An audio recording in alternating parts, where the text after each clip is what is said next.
La voz de mi hermana cortó la celebración de cumpleaños como un cuchillo atravesando seda.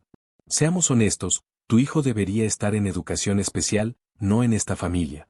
Las palabras quedaron suspendidas en el aire mientras 40 pares de ojos se giraban para mirar a mi hijo de 8 años, cuyas manos empezaron a temblar con tanta fuerza que su vaso de limonada se estrelló contra el suelo.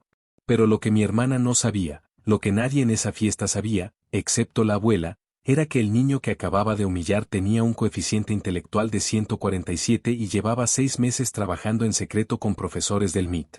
Debía haberlo visto venir. Mi hermana, Vanessa, llevaba años construyendo este momento. Cada reunión familiar era otra oportunidad para lanzar indirectas sobre mi hijo, Oliver, comentarios sobre lo callado que era, sobre cómo batallaba en situaciones sociales, sobre lo difícil que debía ser para mí criar a un niño con retos. Nunca lo decía directamente, no hasta hoy. Pero la insinuación siempre estaba ahí, envenenando cada interacción, cada fiesta, cada cumpleaños. Oliver era autista. De alto funcionamiento, brillante, extraordinario, pero autista. Y en el mundo estrecho de mi hermana, eso lo hacía inferior. Eso lo convertía en una vergüenza. Eso lo hacía alguien que no encajaba en la imagen cuidadosamente construida de éxito de nuestra familia. La fiesta por el cumpleaños número 80 de la abuela se celebró en la propiedad familiar en Connecticut, una enorme mansión colonial que había pertenecido a nuestra familia durante 4 generaciones. Los Prescott eran dinero viejo, apellidos antiguos, expectativas rígidas. Mi abuelo había sido senador. Mi padre era juez federal. Mi hermana se había casado con un administrador de fondos de inversión y había tenido 2 hijos perfectos que jugaban tenis, hablaban francés y jamás hacían algo inesperado. Y luego estaba yo, la hija de en medio que se había casado con un maestro de música de preparatoria y había tenido un hijo que aleteaba las manos cuando se emocionaba y no podía sostener contacto visual, pero que resolvía ecuaciones matemáticas complejas en su cabeza más rápido que la mayoría de las calculadoras. Había aprendido a moverme en las reuniones familiares como un soldado en un campo minado. Mantener a Oliver cerca. Prepararlo para el ruido y las multitudes. Tener siempre una salida planeada. No dejar que Vanessa se quedara a solas con él. Pero no podía prepararme para lo que hizo en esa fiesta. Todo empezó, como siempre, con los niños. Los hijos de Vanessa, Madison, de 10 años, y Preston, de 8, estaban actuando para los invitados. Madison tocó una pieza de Mozart en el piano de cola, perfecta en cada nota y completamente vacía de emoción. Preston recitó un poema en francés que claramente no entendía. Los adultos aplaudieron. La abuela sonrió con cortesía.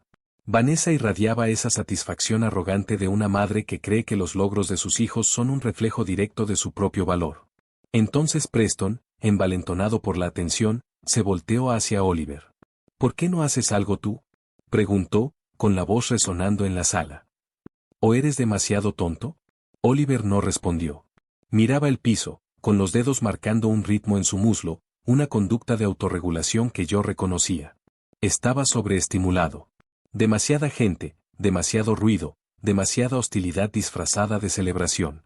Oliver tiene otros talentos, dije con firmeza, poniendo mi mano sobre su hombro. No tiene que actuar. ¿Qué talentos? La voz de Vanessa chorreaba falsa preocupación. Solo pregunto porque me preocupa, ¿sabes? ¿Ya lo evaluaron? Tengo una amiga cuyo hijo era igual que Oliver, y la intervención temprana realmente ayudó. Oliver no necesita intervención, respondí, con la voz tensa. Está bien. ¿De verdad? Vanessa inclinó la cabeza, un gesto que ya conocía como la antesala de un ataque. Quiero decir, tiene 8 años y apenas puede mantener una conversación. Tiene esos episodios. No tiene amigos. En algún punto tienes que aceptar la realidad, ¿no? Vanessa, advirtió la voz de mi padre. Ya basta. Pero Vanessa no había terminado. Tenía público, tíos, tías, primos, todos observando con la incomodidad morbosa de quien presencia un choque y no puede apartar la mirada. Solo estoy diciendo lo que todos piensan, continuó, alzando la voz. Todos caminamos de puntitas alrededor del tema, pero seamos honestos. Señaló a Oliver, que se había quedado completamente inmóvil a mi lado. Tu hijo pertenece a educación especial, no a esta familia. Nunca va a ser normal. Nunca va a aportar nada. Y francamente, es vergonzoso que sigas arrastrándolo a estos eventos como si fuera. Vanessa. Esta vez, la voz era de la abuela. Todos se giraron. Eleanor Prescott, de 80 años y apenas 1,5 metros de estatura, se había puesto de pie en la cabecera de la mesa. Sus ojos ardían con una furia que nunca antes le había visto. «Lee esto antes de irte de mi casa». Metió la mano en el bolsillo de su cardigan y sacó un sobrecolor crema, de papel caro, con el sello inconfundible del abogado de la familia grabado en una esquina. El rostro de Vanessa palideció. «Abuela Prescott, yo no quise». «Tómalo», dijo la abuela con frialdad. «Léelo en voz alta. Ya que te preocupa tanto quien pertenece a esta familia, hablemos de quien la va a heredar». La habitación quedó en completo silencio. Mi padre dio un paso al frente, el rostro ceniciento. «Mamá, por favor. Este no es el momento. El momento fue hace 20 años, cuando debí enseñarle a mi nieta que la crueldad tiene consecuencias». La abuela miró a Vanessa. «Léelo. Ahora». Las manos de Vanessa temblaban mientras abría el sobre. Yo no sabía qué contenía ese documento. Nunca había hablado con la abuela sobre su testamento, no era algo que se discutiera abiertamente en nuestra familia. Había asumido, como todos, que la herencia se dividiría en partes iguales entre sus descendientes, quizá con una porción mayor para mi padre por ser su único hijo vivo.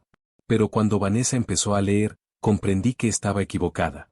Yo, Eleanor Prescott, en pleno uso de mis facultades mentales y físicas, declaro que este documento constituye mi última voluntad y testamento, leyó Vanessa, apenas en un susurro.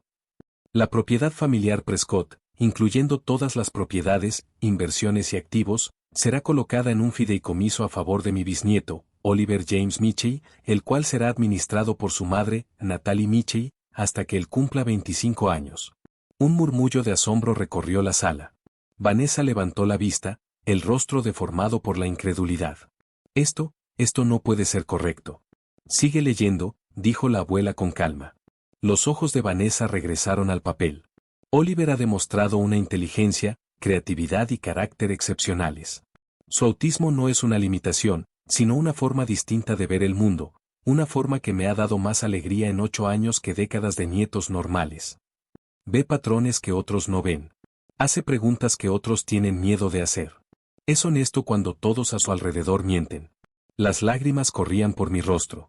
Miré a Oliver, que observaba a su bisabuela con una expresión de asombro absoluto. A mi nieta Vanessa, continuó Vanessa, con la voz quebrada, le dejo la cantidad de $1, junto con la esperanza de que algún día entienda que la crueldad no es fortaleza, y que el valor de una persona no se mide por su capacidad de ajustarse a expectativas superficiales. Abuela Prescott, la voz de Vanessa salió ahogada. No puedes, yo soy tu familia. Has pasado años haciendo que un niño se sienta rechazado dentro de su propia familia, dijo la abuela en voz baja. Te has burlado de él. Lo has excluido. Has hecho que su madre tema cada festividad. Y hoy, te paraste en mi casa y le dijiste que no pertenece aquí. Hizo una pausa. En una cosa tienes razón, Vanessa. Hay alguien en esta fiesta que no pertenece. Pero no es Oliver. Las consecuencias de ese momento fueron un caos. Mi padre intentó intervenir, argumentando que el testamento podía impugnarse, que la abuela no estaba pensando con claridad. Vanessa sollozaba, su maquillaje perfecto corriendo en ríos negros por sus mejillas. Su esposo hablaba por teléfono con su abogado, caminando de un lado a otro por el jardín y susurrando con urgencia. Pero la abuela no se movió ni un centímetro. He estado planeando esto durante 3 años, me dijo más tarde, cuando la fiesta ya había terminado y estábamos sentadas juntas en su estudio. Desde que me di cuenta de lo que Oliver era capaz de hacer. Y desde que vi cómo tu hermana lo trataba. ¿3 años? Negué con la cabeza. Nunca dijiste nada. Estaba esperando el momento correcto. La mirada de la abuela se deslizó hacia Oliver, que dormía en el sofá, agotado por la tormenta emocional del día. Sabía que Vanessa tarde o temprano se pasaría de la raya. Sabía que diría algo tan cruel, tan público, que todos la verían tal como es. Quería testigos. Por eso invitaste a todos. Por eso invité a todos. Sonrió, pero había tristeza en esa sonrisa. He visto a tu hermana convertirse en alguien que no reconozco, Natalie. Alguien obsesionado con las apariencias, con el estatus, con ser mejor que los demás. Pensé que se le pasaría. Pensé que la maternidad la suavizaría. Pero en lugar de eso, está enseñando a sus hijos a ser igual que ella. Negó con la cabeza. No voy a permitir que el legado de esta familia sea la crueldad. Pero la herencia, me costaba procesarlo. Abuela, estamos hablando de millones de dólares. La casa, las inversiones. Oliver sabrá qué hacer con ello, respondió con absoluta certeza. Él ve el mundo de otra manera. Lo usará para algo con sentido, no solo para acumular más dinero por acumularlo. Me tomó la mano. Y tú, querida, por fin dejarás de preocuparte por su futuro. No pude hablar. El peso de lo que había hecho, la protección, la validación, la declaración de que mi hijo no solo era aceptable sino excepcional, me dejó sin aliento. ¿Hay algo más?, dijo la abuela. Algo que no te he contado. Sacó otro sobre del cajón de su escritorio. Este estaba dirigido a Oliver. ¿Qué es? Ábrelo. Dentro había una carta del MIT. No cualquier carta, una invitación para que Oliver se uniera a su programa de jóvenes talentos, una iniciativa prestigiosa para niños excepcionalmente dotados. Hablaba de su trabajo en matemáticas, de artículos que había enviado, de profesores que llevaban meses intercambiando correspondencia con él. ¿Cómo? Miré la carta, atónita. Yo no sabía nada de esto. Oliver me hizo prometer que no te diría, dijo la abuela con una chispa en los ojos. No quería que hicieras un escándalo. Ha estado trabajando con uno de mis antiguos colegas, un profesor jubilado que reconoció su talento cuando tenía apenas 5 años. Se reúnen por videollamada 2 veces por semana. Oliver ha estado escribiendo demostraciones matemáticas que a muchos estudiantes de doctorado les costaría entender. Miré a mi hijo, dormido tranquilamente en el sofá antiguo, y sentí que el mundo se movía bajo mis pies. Todos esos años defendiéndolo. Todos esos años escuchando que era limitado, que nunca lograría lo que los niños normales lograban, que tenía que aceptar la realidad. Y todo ese tiempo, él había estado operando en un nivel que sus críticos ni siquiera podían comprender. ¿Por qué no me lo dijo? Porque sabe cuánta presión cargas, respondió la abuela con suavidad. No quería aumentarla. Quería demostrarse a sí mismo en silencio, sin aplausos. Así es él, Natalie. No necesita ovaciones. No necesita reconocimiento. Solo necesita que lo dejen ser quien es. Ha pasado un año desde el cumpleaños número 80 de la abuela. Falleció en paz hace 3 meses, mientras dormía, con una sonrisa en el rostro. El funeral fue pequeño. Había pedido que solo asistieran personas que realmente la amaran, lo cual excluyó a gran parte de la familia extendida. Vanessa impugnó el testamento, por supuesto. Sus abogados alegaron influencia indebida, incapacidad mental, todo lo que se les ocurrió. Pero la abuela había sido meticulosa. Actualizó su testamento varias veces durante 3 años, fue evaluada por médicos independientes y documentó todo con extremo cuidado. La impugnación fracasó. Oliver tiene ahora 9 años. Pasa 2 fines de semana al mes en el MIT, trabajando con profesores que lo tratan como a un colega y no como a una rareza. Su investigación se centra en patrones matemáticos en la naturaleza, algo sobre la sucesión de Fibonacci y su aplicación en modelos climáticos que no entiendo del todo, pero que tiene a científicos de verdad muy emocionados. Sigue aleteando las manos cuando está feliz. Sigue batallando con los ruidos fuertes y los lugares llenos de gente. Sigue sin poder mirar a las personas a los ojos cuando habla. Y aún así, sin lugar a dudas, sigue siendo la persona más extraordinaria que he conocido. La semana pasada, Oliver me hizo una pregunta en la que todavía pienso. Mamá, ¿por qué la tía Vanessa dijo que no pertenezco? Respiré hondo. Porque no te entiende, cariño. Y a veces, cuando la gente no entiende algo, le da miedo. Y cuando tienen miedo, dicen cosas crueles. Oliver lo pensó un momento. Eso no es lógico. No, admití. No lo es. La bisabuela sí me entendía. Sí, lo hacía. Ella dijo que yo veía el mundo diferente. Hizo una pausa, sus dedos marcando ese ritmo familiar sobre su muslo. ¿Eso es malo? Me arrodillé para quedar a su altura, o lo más cerca posible de ella. Oliver, mírame. Levantó la vista, la apartó, y volvió a mirarme. El contacto visual era difícil para él, pero lo intentó. Ver el mundo de manera distinta es un regalo, dije con firmeza. Las personas que cambian el mundo nunca son las que lo ven igual que todos los demás. Son las que ven lo que otros no ven. Ese eres tú, Oliver. Siempre lo has sido. Asintió lentamente.